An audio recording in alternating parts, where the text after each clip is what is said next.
नमस्कार दोस्तों, हमारे यूट्यूब चैनल एग्जाम लर्नर में आपका स्वागत है। दोस्तों, आज के इस वीडियो में हम लोग उत्तर प्रदेश लोक सेवा आयोग यानी कि यूपीपीएससी द्वारा आयोजित गवर्नमेंट इंटर कॉलेज यानी कि जीआईसी प्रवक्ता के लिए सामान्य अध्ययन पेपर का प्रैक्टिस सेट 36वां हल करेंगे। इसके पहले 35 प्रैक्टिस सेट हम हल करा चुके हैं, तो जो लोग नहीं देखे हैं चैनल के प्लेलिस्ट में जाइएगा, आपको वहाँ से सभी वीडियो मिल जाएंगे। तो वीडियो को आप लोगों को लाइक शेयर कर देना है। चैनल पर पहली बार आए हैं तो चैनल को सब्सक्राइब कर लीजिएगा, साथ में बेल आइकन को प्रेस जरूर कर लीजिएगा, जिससे आने वाले अगले वीडियो का नोटिफिकेशन आपको पहले मिलता रहे। पीडीएफ इसका हमारे टेलीग्राम चैनल पर मिल जाएगा, नीचे डिस्क्रिप्शन में टेलीग्राम का लिंक दे दिया गया है, वहाँ से ज्वाइन करके आप पीडीएफ भी डाउनलोड कर सकते हैं। तो आइए शुरू करते हैं। पहला क्वेश्चन देखते हैं कि राष्ट्रव्यापी स्तनपान कार्यक्रम माँ किस संघीय मंत्रालय द्वारा जारी किया गया है। तो 4 विकल्प है, इसमें से आपको बताना है कौन सा ऑप्शन सही हो जाएगा। तो यहाँ पे बी विकल्प से हो जाएगा, स्वास्थ्य एवं परिवार कल्याण मंत्रालय द्वारा विशेष रूप से माताओं को स्तनपान के लाभों से अवगत कराने और इस संबंध में जागरूकता पैदा करने के लिए राष्ट्रीय स्तनपान प्रोत्साहन कार्यक्रम, जिसे माँ कहा जाता है शॉर्ट फॉर्म में, माँ का फुल फॉर्म होता है मदर्स एब्सोल्यूट अफेक्शन, यानी कि अर्थात माँ की शुरुआत, माँ अभियान की शुरुआत की गई और इस कार्यक्रम का उद्देश्य जो है स्तनपान प्रथा को बढ़ावा देना है। और इसमें जन्म के 1 घंटे के अंदर बच्चे को स्तनपान कराना और प्रथम 6 महीने तक बच्चे के स्तनपान पर जो है ध्यान देना और न्यूनतम 2 वर्ष तक निरंतर स्तनपान कराने पर जोर दिया गया है। तो बी ऑप्शन सही हो जाएगा यहाँ। दूसरा क्वेश्चन है, कैशलेस लेन देन को बढ़ावा देने के लिए भारत सरकार द्वारा किस समिति का गठन किया गया है। तो यहाँ पे डी ऑप्शन सही हो जाएगा, नीरज कुमार गुप्ता समिति। कैशलेस लेन देन को बढ़ावा देने के लिए भारत सरकार द्वारा नीरज कुमार गुप्ता समिति का गठन किया गया था और 7 सदस्यों वाली इस समिति का उद्देश्य डेबिट या क्रेडिट कार्ड स्वीकार करने वाली आधारभूत संरचना में वृद्धि करना तथा क्रेडिट कार्ड के लिए विनिमय शुल्क को अस्थायी बनाए रखना है। तो समिति का नाम जो है याद रखिएगा, नीरज कुमार समिति। तीसरा क्वेश्चन है, किताब 6 machine I don't like cricket I love it किस क्रिकेटर की ये आत्मकथा है। तो यहाँ पे बी विकल्प से हो जाएगा, क्रिस गेल की ये आत्मकथा है। चौथा क्वेश्चन है, कलिंग नरेश खारवेल का संबंध था। तो यहाँ आपको बताना है किस वंश से। यहाँ ए ऑप्शन से हो जाएगा, महामेघ वाहन वंश से। मौर्य साम्राज्य के पतन के पश्चात कलिंग क्षेत्र में जो है चेदी वंश स्थापित हुआ और इसी वंश के राज्य महामेघवाहन के नाम से जो है चेदी वंश को जाना गया। हाथी गुम्फा अभिलेख से कलिंग नरेश खारवेल की प्रशस्ति उत्कीर्ण है। तो प्रश्न पूछा जाता है हाथी गुम्फा अभिलेख से जो है संबंधित है तो खारवेल। अगला क्वेश्चन है, बहमनी राज्य का संस्थापक कौन था। यहाँ पे ए ऑप्शन से हो जाएगा, अलाउद्दीन हसन। बहमनी साम्राज्य की स्थापना जो है अलाउद्दीन हसन ने 1347 ईस्वी में दिल्ली के सुल्तान मोहम्मद बिन तुगलक के विरुद्ध विद्रोह की बात की थी। अपने राज्याभिषेक के बाद उसने अलाउद्दीन हसन बहमन शाह की उपाधि धारण की और बहमनी सल्तनत ये दक्षिण भारत में प्रथम स्वतंत्र इस्लामिक राज्य था। छठवां क्वेश्चन है, अखिल भारतीय किसान कांग्रेस का गठन किया गया था किस वर्ष। तो यहाँ पे ए विकल्प से हो जाएगा 1936 ईस्वी में। अखिल भारतीय किसान सभा की स्थापना स्वामी सहजानंद सरस्वती, यदि पूछा जाए किसके द्वारा किया गया था तो स्वामी सहजानंद सरस्वती के द्वारा जो है 11 अप्रैल 1936 को भारतीय राष्ट्रीय कांग्रेस के लखनऊ अधिवेशन में की गई थी और इसके संस्थापक सदस्यों में एन.जी. रंगा, नंबूदरी पाद, राम मनोहर लोहिया, जयप्रकाश नारायण, आचार्य नरेंद्र देव, ये सभी जो है थे। तो यहाँ पे सन पूछा गया 1936। सातवां क्वेश्चन है, द्वैध शासन का जनक किसे माना जाता है। तो यहाँ पे डी ऑप्शन से हो जाएगा, सर लियोनिल कार्टिस को। द्वैध शासन का जनक लियोनिल कार्टिस को माना जाता है और भारत में द्वैध शासन जो है ये भारतीय शासन अधिनियम 1919 में पेश किया गया था। और 8वां क्वेश्चन है, राजनीतिक रत्नाकर का लेखक हैं। तो यहाँ पे ए विकल्प से हो जाएगा चंद्रशेखर। राजनीति रत्नाकर नामक पुस्तक की रचना चंद्रशेखर के द्वारा 14वीं शताब्दी में की गई थी और यह पुस्तक कालावधि से संबंधित एक महत्वपूर्ण राजनीतिक सार संग्रह है जो मिथिला के कर्नाट वंश के इतिहास और राजनीति पर प्रकाश डालती है। चंद्रशेखर कर्नाट वंश के अंतिम शासक हरि सिंह देव के दरबार में एक मंत्री थे। 9वां क्वेश्चन देखते हैं कि निम्नलिखित सागरों में किसमें औसत लवणता सर्वाधिक है। तो यहाँ पे डी ऑप्शन से हो जाएगा मृत सागर यानी कि डेड सी। मृत सागर एक जो है खारे जल की झील है जो कि जॉर्डन के पूर्व में तथा इजराइल और फिलिस्तीन के पश्चिम में स्थित है। 10वां क्वेश्चन है भारत के निम्नलिखित भागों में द्रविड़ियन प्रजाति मुख्यतः कहाँ संकेंद्रित है। तो ये ऑप्शन से हो जाएगा यहाँ पे दक्षिण भारत में। द्रविड़ियन प्रजाति दक्षिण भारत की जनसंख्या के एक बड़े वर्ग का प्रतिनिधित्व करती है। 11वां क्वेश्चन है निम्नलिखित स्थानों में कहाँ तांबा उद्योग स्थापित है। तो तारापुर में, टीटागढ़, रांची या खेतड़ी। तो यहाँ पे डी ऑप्शन से हो जाएगा खेतड़ी। राजस्थान स्थित खेतड़ी भारत का प्राचीनतम तांबा उत्पादक क्षेत्र है। और 12वां प्रश्न है स्वर्णिम चतुर्भुज क्या है। तो यह राष्ट्रीय राजमार्ग परियोजना है। सी विकल्प यहाँ पे सही हो जाएगा। स्वर्णिम चतुर्भुज एक राष्ट्रीय राजमार्ग परियोजना है जो भारत को उत्तर से दक्षिण एवं पूर्व से पश्चिम की ओर यह जोड़ता है। तो आपको जो है कमेंट में जो है लिखना है कि भारत का सबसे पश्चिमी बिंदु जो है गुजरात में पड़ता है उसका नाम लिखना है। सबसे उत्तरी बिंदु जो है आपका जम्मू में पड़ता है उसका भी नाम लिखना है। और सबसे जो पूर्वी बिंदु है वह अरुणाचल प्रदेश में पड़ता है उसका भी नाम। और सबसे दक्षिणी बिंदु जो आपका तमिलनाडु में पड़ता है उसका भी नाम जो है आपको लिखना है। तो चारों का नाम जो है कमेंट बॉक्स में कमेंट जरूर कीजिएगा आप लोग। अगला क्वेश्चन है भारत में एकमात्र राज्य जो केसर का उत्पादन करता है।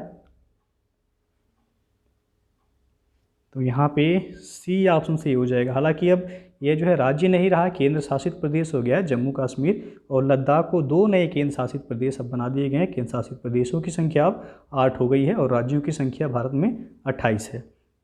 तो यहाँ केंद्र शासित प्रदेश होना चाहिए था। सी ऑप्शन जो है यहाँ सही हो जाएगा। जम्मू और कश्मीर जो है अपने विशिष्ट मौसम के कारण केसर का उत्पादन करने वाला भारत का जो है एकमात्र यह अब केंद्र शासित प्रदेश हो गया है। ऐतिहासिक रूप से पंपोर ये हजारों वर्ष से कश्मीर का मुख्य केसर उत्पादक क्षेत्र बना हुआ है। जम्मू का किश्तवाड़ केसर का दूसरा प्रमुख उत्पादक है। यदि विश्व में देखा जाए केसर के उत्पादन में तो ईरान का जो है पहला स्थान है और भारत का एकमात्र जो केंद्र शासित प्रदेश है जम्मू कश्मीर वह केसर का उत्पादन करता है। अगला क्वेश्चन है भारतीय संविधान दिवस मनाया जाता है कब। तो ये 26 नवंबर को मनाया जाता है। बी ऑप्शन से हो जाएगा। भारतीय संविधान को स्वीकार करने की स्मृति में प्रतिवर्ष 26 नवंबर का दिन जो है संविधान दिवस के रूप में मनाया जाता है। वर्ष 1949 में 1949 में जो है इसी दिन भारतीय संविधान को अपनाया गया था। उसके पश्चात 26 जनवरी 1950 को संविधान को जो है पूर्णतः लागू किया गया। तो प्रश्न यदि पूछा जाए संविधान को अपनाया कब गया था यानी कि अंगीकृत कब किया गया तो 26 नवंबर 1949 को अंगीकृत किया गया। और इसे लागू कब किया गया तो 26 नवंबर 1950 को 26 जनवरी 1950 को इसे जो है लागू किया गया था। अगला क्वेश्चन है भारत में ब्लॉक स्तर पर बनी पंचायत समिति केवल है।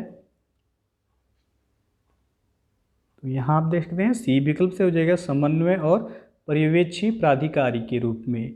भारत में पंचायती राज प्रणाली के अंतर्गत पंचायत समिति एक कार्यकारी निकाय है जबकि जिला परिषद यह सलाहकारी, समन्वयकारी और पर्यवेक्षी निकाय के रूप में कार्य करता है।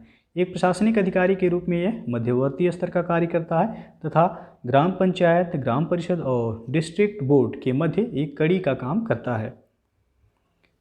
16वां क्वेश्चन है उन मौलिक अधिकारों का चयन करें जो भारतीय नागरिकों को प्राप्त है परंतु गैर नागरिकों को नहीं प्राप्त है। तो पहला है भाषण एवं अभिव्यक्ति की स्वतंत्रता, दूसरा है कानून के समक्ष समता, तीसरा अल्पसंख्यकों के अधिकार और चौथा है जीवन और स्वतंत्रता का संरक्षण। तो आपको यहाँ बताना है कोड के माध्यम से कौन सा ऑप्शन सही हो जाएगा। तो यहाँ पे जो है आपका ए विकल्प सही हो जाएगा। 1 और 3 जो है वो आपका सही होगा यहाँ पे, दूसरा और तीसरा यहाँ सही नहीं है। यानी कि पूछा गया यहाँ पे उन मौलिक अधिकारों का चयन करें जो भारतीय नागरिकों को प्राप्त है परंतु गैर नागरिकों को नहीं, यानी कि विदेशी नागरिकों को वह नहीं प्राप्त है। तो भाषण एवं अभिव्यक्ति की स्वतंत्रता और अल्पसंख्यकों का अधिकार। बोलने की स्वतंत्रता से संबंधित अधिकारों का संरक्षण जो है वह अनुच्छेद 19 में दिया गया है। अनुच्छेद 19 ए में है कि बोलने व विचारों की अभिव्यक्ति की स्वतंत्रता, और दूसरा है शांतिपूर्वक एकत्र होने का अधिकार, उसके बाद संघ बनाने का अधिकार, फिर भारत के राज्य क्षेत्र में सर्वत्र जो अबाध रूप से संचरण यानी कि आवागमन का अधिकार, फिर निवास करने का अधिकार, और छठवां जो है वह व्यवसाय का अधिकार दिया गया 19 में। अगला क्वेश्चन है, एक नया राज्य बनाने में संवैधानिक संशोधन के लिए कैसा बहुमत चाहिए? तो यहाँ पे ए ऑप्शन सही हो जाएगा, साधारण बहुमत। भारतीय संविधान के अनुच्छेद 3 के तहत संसद को एक राज्यों की स्थापना करने की शक्ति प्राप्त है और संसद के सामान्य बहुमत से नए राज्य जो है निर्माण से संबंधित विधेयक को पारित कर सकती है। तो यहाँ पे ए ऑप्शन सही हो जाएगा। और 18वां क्वेश्चन है, 2011 की जनगणना के अनुसार कौन से राज्य में लिंगानुपात सबसे कम है? तो यहाँ पे जो है आपका बी विकल्प से ही हो जाएगा।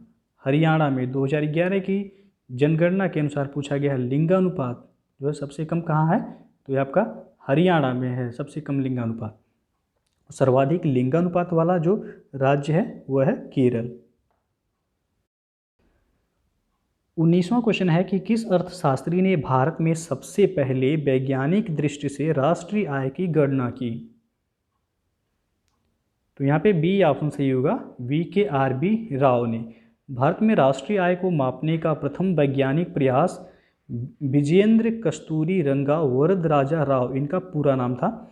इन्होंने 1931-32 में जो है किया था और उन्होंने 1689 करोड़ रुपए को राष्ट्रीय आय और 62 रुपये प्रति व्यक्ति आय का अनुपात लगाया था। उन्होंने कृषि क्षेत्र में आय का अनुमान लगाने के लिए उत्साह विधि और गैर कृषि क्षेत्र में आय का अनुमान लगाने के लिए आय विधि का प्रयोग किया था और राष्ट्रीय आय का अनुमान लगाने के लिए प्रोफेसर राव द्वारा विकसित तकनीक का प्रयोग आज भी जो है किया जाता है।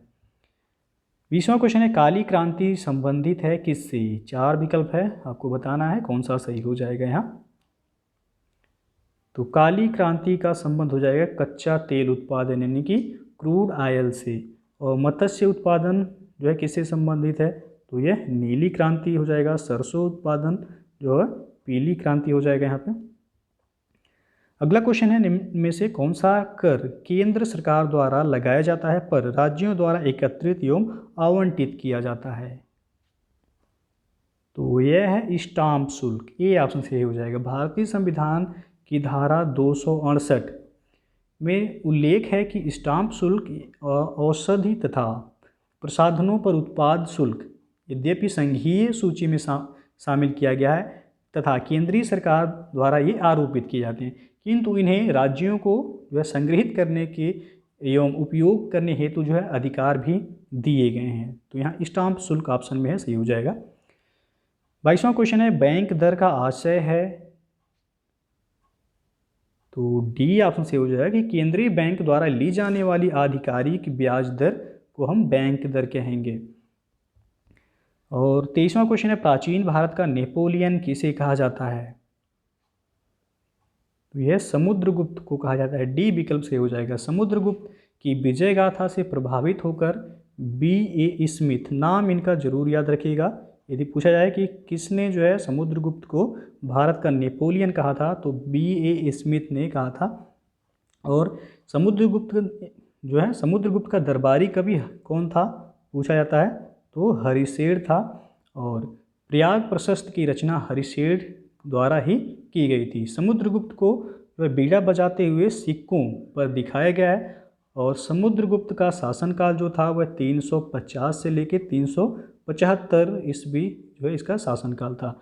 और तो यहाँ पे जो है आपका डी ऑप्शन सही हो जाएगा। पूछा गया भारत का नेपोलियन किसे कहा जाता है? समुद्रगुप्त को। और किसने कहा था? तो B.A. स्मिथ ने कहा था।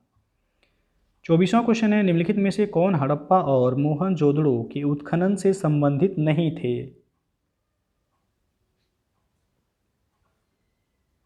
तो यहाँ पे डी ऑप्शन आप देख सकते हैं, B A Smith. B A Smith एक विदेशी इतिहासकार थे।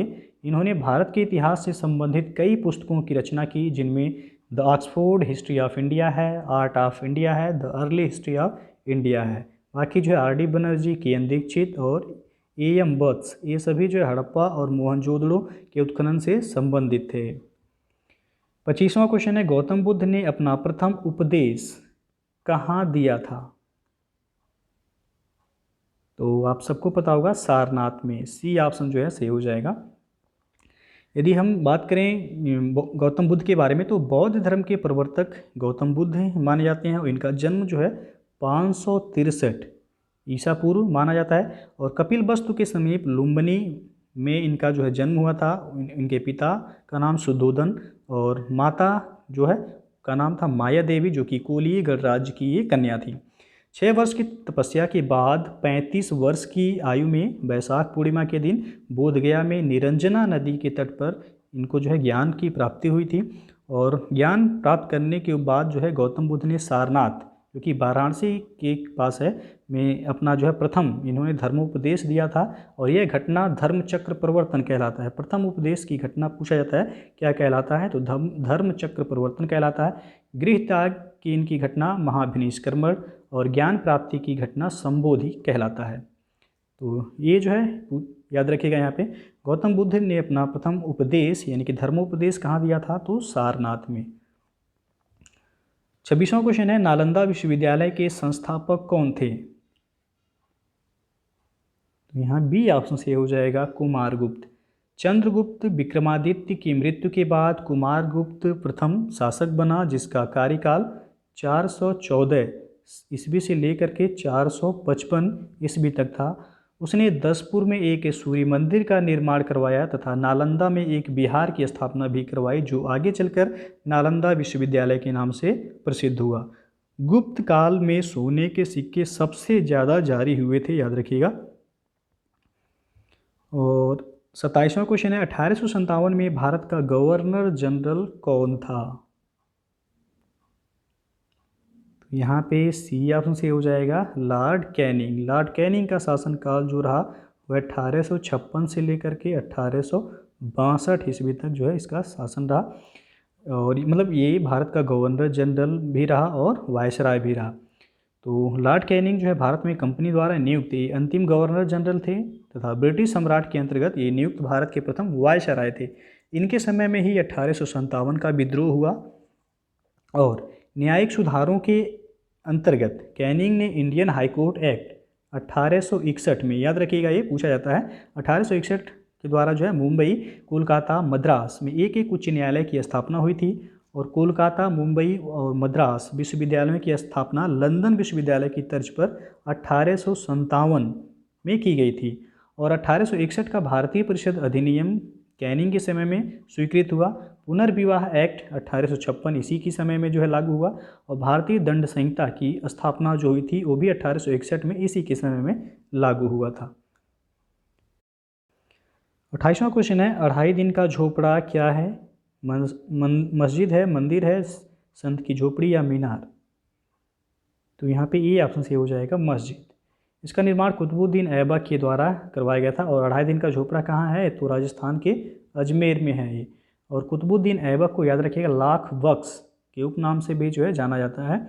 और कुतुब मीनार का निर्माण भी जो है इसी ने शुरू करवाया था। और कुतुबुद्दीन ऐबक ने एक और जो है मस्जिद का निर्माण करवाया है दिल्ली में, जिसे कुब्बत उल इस्लाम जो है कहा जाता है। और 1200 ईस्वी में जो है इसने अजमेर में निर्मित यह पहले एक मठ जो कि संस्कृत विद्यालय था, इसकी दीवार पर चौहान शासक विग्रहराज चतुर्थ द्वारा रचित संस्कृत नाटक हरिकेली के अंश भी जो है उद्धृत हैं। तो 2.5 दिन का झोपड़ा पूछा गया है क्या है, तो ये एक मस्जिद है। इसका निर्माण कुतुबुद्दीन ऐबक के द्वारा करवाया गया था। 29वां क्वेश्चन है, बंग भंग के बाद कौन सा आंदोलन शुरू हुआ था? हुआ था स्वदेशी आंदोलन। बी ऑप्शन से हो जाएगा, 20 जुलाई 1905 को बंगाल विभाजन के निर्णय की घोषणा हुई, जिसके परिणाम स्वरूप 7 अगस्त 1905 ईस्वी में कोलकाता के टाउन हॉल में स्वदेशी आंदोलन का जन्म हुआ। इसी बैठक में ऐतिहासिक बहिष्कार प्रस्ताव स्वीकृत हुआ और अजीत सिंह, लाला लाजपत राय, स्वामी श्रद्धानंद, जयपाल और गंगाराम ने पंजाब व उत्तर प्रदेश के क्षेत्रों में इस आंदोलन को पहुंचाया। सैयद हैदर खान ने दिल्ली में इस आंदोलन का नेतृत्व किया और 1905 ईस्वी में कांग्रेस के बनारस अधिवेशन की अध्यक्षता करते हुए गोपाल कृष्ण गोखले ने भी स्वदेशी व बहिष्कार आंदोलन को समर्थन प्रदान किया था। तो यहाँ पे बी ऑप्शन सही हो जाएगा। 30वां प्रश्न है, इंडियन नेशनल कांग्रेस यानी कि INC की प्रथम भारतीय महिला अध्यक्षा कौन थी? तो वह थी सरोजनी नायडू। सी ऑप्शन यहाँ पे सही हो जाएगा। 1925 ईस्वी में भारतीय राष्ट्रीय कांग्रेस के कानपुर अधिवेशन की वे प्रथम भारतीय महिला अध्यक्ष बनी, जबकि एनी बेसेंट ये भारतीय राष्ट्रीय कांग्रेस की प्रथम महिला यानी कि गैर भारतीय अध्यक्ष बनी थी। ये 1917 में कोलकाता में जो भारतीय राष्ट्रीय कांग्रेस की अध्यक्ष बनी थी और एक कानपुर में 1925 में प्रथम भारतीय महिला अध्यक्ष बनी थी। बाद में स्वतंत्रता प्राप्ति के बाद सरोजनी नायडू ये भारत की प्रथम महिला राज्यपाल यानी कि उत्तर प्रदेश की राज्यपाल ये बनी थी 1947 में, और इनको जो भारत कोकिला के नाम से भी जाना जाता है। इंडियन नेशनल कांग्रेस की यदि बात करें तो प्रथम महिला अध्यक्ष जो श्रीमती एनी बेसेंट थी 1917 में ये कोलकाता अधिवेशन में अध्यक्ष बनी थी, और सरोजनी नायडू ये 1925 में कानपुर में प्रथम भारतीय महिला अध्यक्ष थी। 3 महिलाएं जो है कांग्रेस की अध्यक्ष बनी थी और तीसरी जो थी वह नलिनी सेनगुप्ता 1933 में एक कोलकाता अधिवेशन में जो है कांग्रेस की महिला अध्यक्ष चुनी गई थी। 1933 में आपको बता दें कि अधिवेशन में अध्यक्ष ये इसलिए चुनी गई थी क्योंकि मदन मोहन मालवीय उस समय अध्यक्ष के लिए चुने गए थे, लेकिन उनको जो है जेल में होने के कारण जो है नलिनी सेनगुप्ता को कार्यकारी अध्यक्ष चुना गया था। 31वां क्वेश्चन है, आकृति में सरल रेखाओं की संख्या आपको बतानी है कि कितनी है। सरल रेखाएं यानी कि आप देख सकते हैं एक हो गई और एक 2, एक 3, एक पूरा यहाँ से होगा 3 और एक जो है 4, एक 5 और एक 6 हो गया, एक 7 हो गया, ये 8, 9, उसके बाद जो है ये 10 हो गया, एक 11 हो गया, एक 12। टोटल कितने हैं? 12। तो सी ऑप्शन जो है यहाँ पे सही हो जाएगा। 32वां प्रश्न है, ए डी से नाटा है परंतु सी से लंबा है, डी बी से नाटा है परंतु ए से लंबा है, ई ए से नाटा है परंतु सी से लंबा है। तो 2 सबसे लंबे कौन हैं पूछा गया है। तो चलिए जो है देखते हैं। सबसे पहले कह रहा है ए जो है डी से नाटा है, तो मान लीजिए ए हो गया, किससे नाटा है? ये डी से नाटा है, यानी कि डी जो है ए से बड़ा है, परंतु सी से लंबा है। ए जो है किससे लंबा है? सी से वह लंबा है, तो सी से लंबा है। फिर कह रहा है डी बी से नाटा है, डी जो है किससे नाटा है? बी से नाटा है, परंतु ए से लंबा है, परंतु जो है ए से लंबा है। फिर कह रहा है ई जो है ए से नाटा है, ई जो है वह ए से नाटा है परंतु सी से लंबा है, यानी ई जो है ए और सी के बीच में होगा, यानी यहाँ हो जाएगा। तो 2 सबसे लंबे पूछा गया है, तो आप देख सकते हैं यहाँ पे बी और डी होगा, तो बी और डी यानी कि ऑप्शन सी यहाँ पे सही हो जाएगा। 33वां क्वेश्चन है, यदि दिल्ली को कोड किया गया है HIPLM तो QEHVEW कूट है किसका पूछा गया है, न कि इसका कूट पूछा गया है। तो आप देख सकते हैं यहाँ पे कि डी को एच कूट किया गया है, तो DEFGH यानी कि +4 किया गया है। फिर ई को आई किया गया है, यहाँ भी +4 हो रहा है। फिर एल को पी, यहाँ भी +4, एच को जो है एल, यहाँ भी +4, आई को एम, यहाँ भी जो है +4, यानी कि सभी में 4 जोड़ा गया है। तो उसी तरह जो है यहाँ भी आप देख सकते हैं कि बी ऑप्शन यहाँ सही होगा, मद्रास होगा, MADRAS। देख लीजिए आप, एम में आप 4 ऐड कीजिए, NOPQ, फिर ए में 4 ऐड कीजिए तो BCDE, फिर डी में 4 ऐड कीजिए एच हो जाएगा, फिर जो है आर में 4 ऐड करेंगे आप तो भी होगा, फिर ए में जो है 4 ऐड करेंगे ई हो जाएगा, एस में 4 ऐड करेंगे जो है डब्लू हो जाएगा, यानी कि बी ऑप्शन जो है सही हो गए। 34वां क्वेश्चन है, 25 अंग्रेजी के वर्ड नीचे लिखे गए हैं, तो यदि इन सभी को वर्ड के क्रम के अनुसार व्यवस्थित किया जाए तो किस अक्षर का स्थान नहीं बदलेगा। वर्ण क्रम के अनुसार, यानी कि जैसे कि ए के बाद बी के बाद सी, उसके बाद डी, फिर ई आता है, एफ, जी, एच, ऐसे आपको जो है व्यवस्थित करना है। तो पहले वाले आप कॉलम में देख लीजिए कि सबसे पहले क्या होगा यहाँ पे। तो सबसे पहले आ जाएगा सी, सी के बाद आपका एफ होगा, एफ के बाद यहाँ पे एम होगा, एम के बाद यू होगा, यू के बाद भी। तो एक आप देख सकते हैं यहाँ पे चेंज नहीं हो रहा है। उसके बाद जो है दूसरे वाले कॉलम में आ जाइए आप। तो इसमें आप देख लीजिए, तो सबसे पहले एच होगा, एच के बाद ओ होगा, ओ के बाद जो है पी होगा, ओ का भी जो है आप देख रहे हैं नहीं बदल रहा है यहाँ पे। ओ के बाद पी होगा, पी के बाद एस होगा, एस का भी नहीं बदल रहा है। एस के बाद क्या होगा आपका एक्स आ जाएगा। फिर जो है तीसरे वाले में आप आ जाइए। सबसे पहले इसमें होगा ए के बाद ई आएगा, ई के बाद जो है आपका आई आएगा, आई के बाद जे आएगा, फिर जेड आएगा। चौथे वाले कॉलम में आ जाइए आप। तो इसमें सबसे पहले क्या होगा बी होगा। तो यहाँ देख सकते हैं बी का भी जो स्थान नहीं परिवर्तन हो रहा है। बी के बाद आपका डी आएगा, डी के बाद के आएगा, तो के भी जो है नहीं परिवर्तित हो रहा है यहाँ पे। के के बाद आपका क्यू आएगा, तो क्यू भी जो है यहाँ पे परिवर्तित नहीं हो रहा है।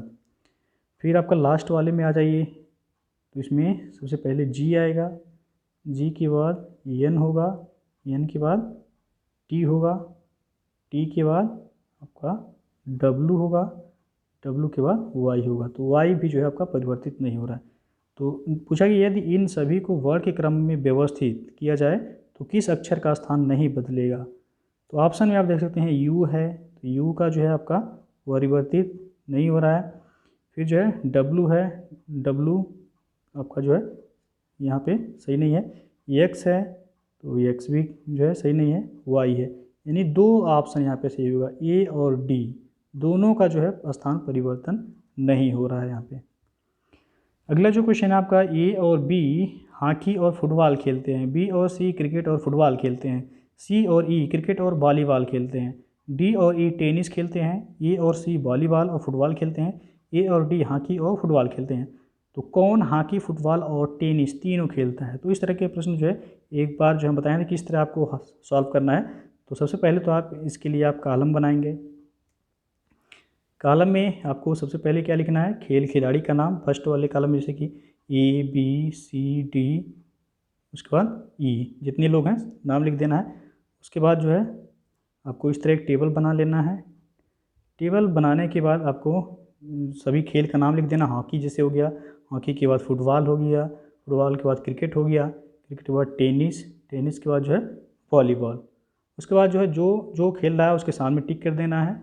बाकी जो है आपका आंसर यहाँ जो हो जाएगा, पूछा गया कौन हॉकी, फुटबॉल और टेनिस तीनों खेलता है, तो डी जो है वह हॉकी, फुटबॉल और टेनिस जो है तीनों खेलता है। तो दोस्तों जो है ये था आपका उत्तर प्रदेश लोक सेवा आयोग द्वारा आयोजित जीआईसी प्रवक्ता के लिए सामान्य अध्ययन पेपर का 36वां प्रैक्टिस सेट। इसके पहले हम 35 प्रैक्टिस सेट अपलोड कर चुके हैं।